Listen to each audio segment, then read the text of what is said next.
The insecurity in north-central region of Nigeria, Benue State in particular now, have left many wondering what measures the state government is putting in place to forestall further attacks on innocent residents and on critical infrastructure in the state. Stakeholders in the state have expressed deep concern over the recent surge in violent crimes, including kidnappings and targeted killings across various communities in Benue State. They describe the attacks as coordinated operations carried out by criminals in collaboration with local informants. For more on this development, Chieftain of the All Progressives Congress, Daniel Onjeh, joins me from our Abuja studio. Good to have you join us, Mr. Onjeh. Let's give it to this administration in Benue State. The state has experienced peace. But with this resurgence, does it seem is Benue State back to that state of being the hotbed of violence in Nigeria as witnessed sometime in the past? Well, I'm sorry, you may have to say it again. I have a little bit challenge with the earpiece here.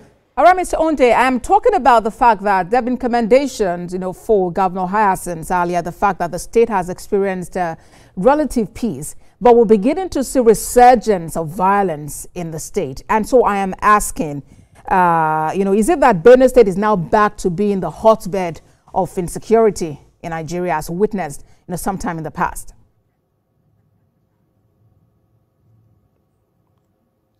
Well, it's a lot better now. If I understand you clearly, you're talking about the security situation in Benue? Yes, please. Talking about the security situation. Is it that Benue State is now back to being the hotbed of violence in Nigeria? Well, from the heightened and increased insecurity in the state in recent time, it suggests so. But there are very, very concerning angles to this renewed attack on the Benue community. First of all, because I know the time will not allow us to exhaust all that I want to talk about here today, I will go straight to the point of what I will consider as the solution. We'll get to the solution, Mr. Onjeh. Mr. Onjeh, we will talk about the solution. Let's take it one step after another. So I was asking you whether you consider, that Benue is now, back to being the hotbed of insecurity in Nigeria, and you said something along that line. Just yesterday, 3 fisher women in Sejim, local government area of that state, were actually killed while they were returning from the market.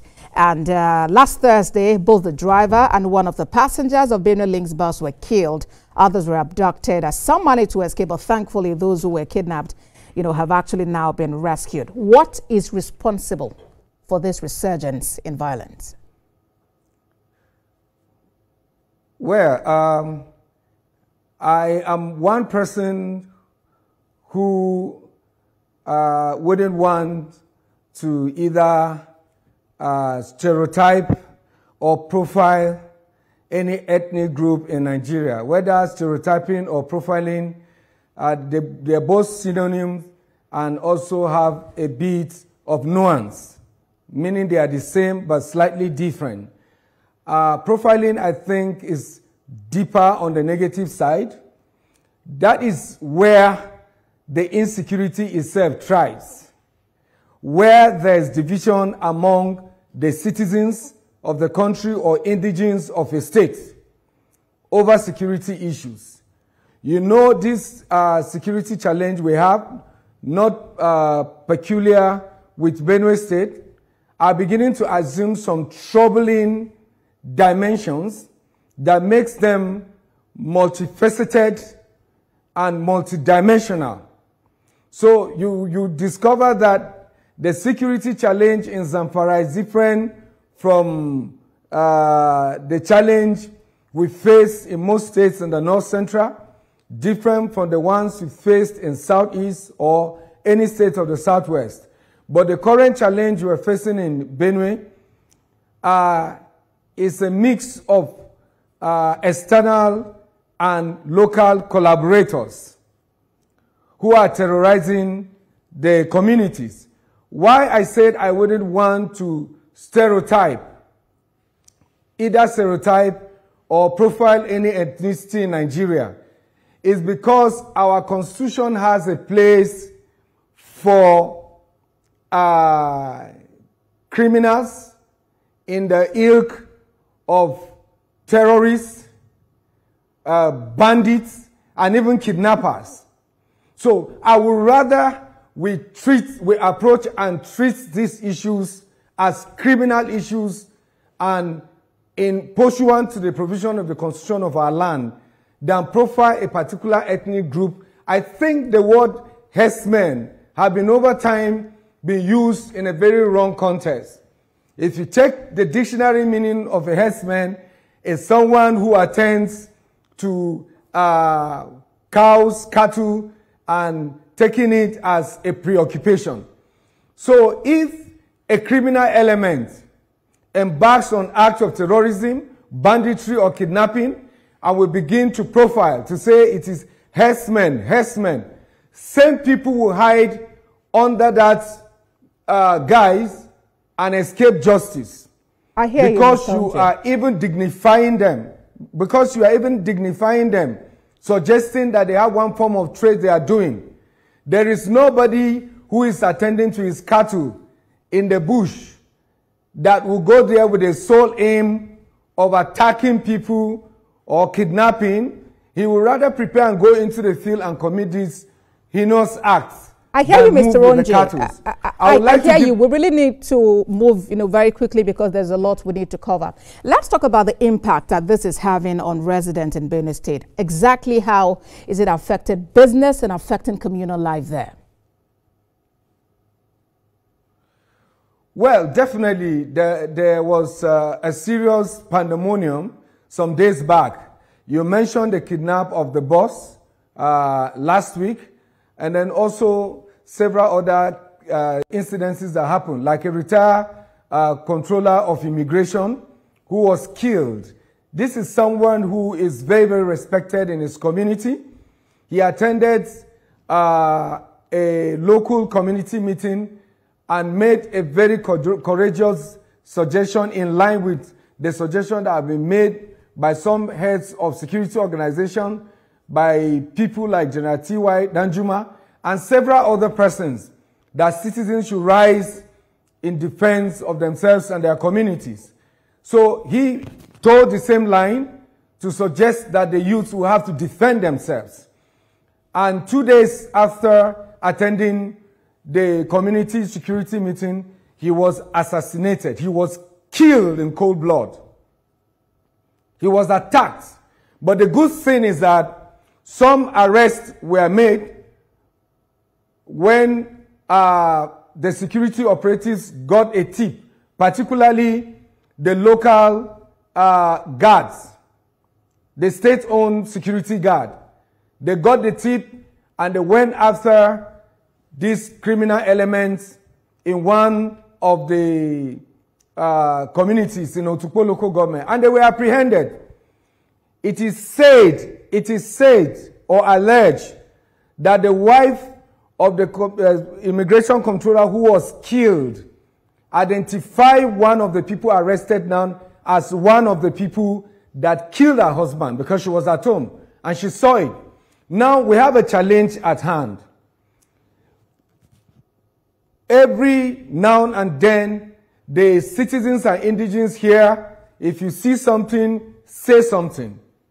Why the security challenge in Benue is most challenging is that the indigents are making frantic effort to expose some of the collaborators to these criminal elements. And each time they give this useful information, and these criminals, bandits, kidnappers, terrorists are arrested and handed over to the police, they still find them recycled back into the society. Now, for those who went to rescue those that were kidnapped in the bus you mentioned a week ago, one of the local guard in the state recognized someone among those who were exchanging fire with them as one of the criminals they got information about and arrested. And he wondered how that same criminal also was involved in another kidnap. I think the security agencies will have to wake up to their responsibility. I'm seizing this opportunity to call on the government of President Bola Ahmed Tinubu to order the immediate rejig of the security architecture of Benue South. There seems to be something going on there more than meet the eye. Now I give you another instance. Why I said I will not follow the bandwagon of profiling the Fulani people or herdsmen or stereotyping them. We have a situation where it was a Fulani boy living in Otukpo whose parents are genuinely engaged in rearing cattle. And he was the youth leader of the Fulani Association in Otukpo. He gave a tip to the local guards about the danger of accommodating certain elements in the society. He realized or discovered, came into the town and collaborating with some locals on ground. Going by this tip, the local guard went into the hideout, arrested these criminal elements, handed them over to the police.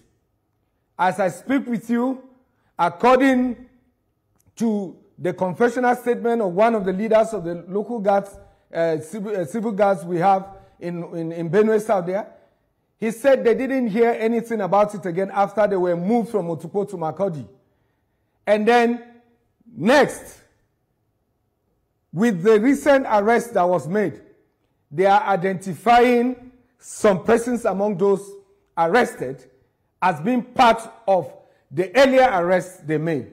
You see, with this situation we have in Benue South and in Benue State, it makes it difficult for any indigene to give information about these people. For this retired immigration controller that was killed, at the meeting where he charged the community to support the youth to defend themselves and the community, there were no headsmen there. Then the big question is, who will have sold him out?